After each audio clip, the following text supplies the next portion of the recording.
हाल ही में एक supreme court की जजमेंट आई है जिसमें कि एक पतिदेव थे जो कि कोर्ट तक जाते हैं कि उनकी बीवी खाना नहीं बनाती तो उनको डाइवोर्स दे दिया जाए। तो इसमें सुप्रीम कोर्ट की स्टेटमेंट आती है कि you are not marrying to maid, वो बीवी काम वाली नहीं है। तो इसमें सुप्रीम कोर्ट की इक्वल पार्टनरशिप और शेयर रिस्पॉन्सिबिलिटी की बातचीत करते हैं।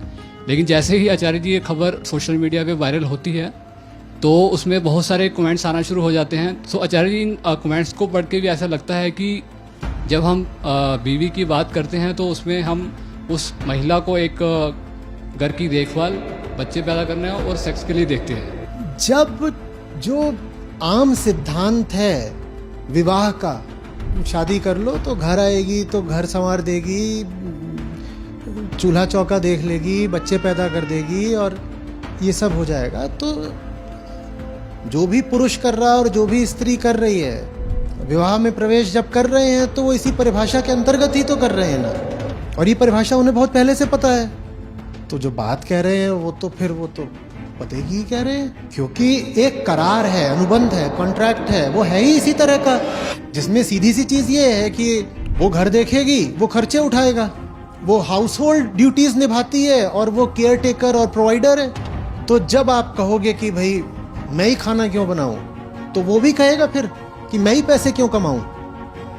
और ये बात तो जायज है, खरी है, क्योंकि सौदा ही तो है। और सौदे में जब एक पक्ष, एक पार्टी पीछे हट रही है तो फिर जो दूसरा पक्ष है, जो दूसरी पार्टी है, उसको भी पीछे हटने का हक है। ठीक है, अच्छी बात है। दो इंसान हैं, अब वो साथ रहने जा रहे हैं जितने भी समय के लिए, क्या जरूरी है कि उनके बीच संबंध सौदे का ही हो?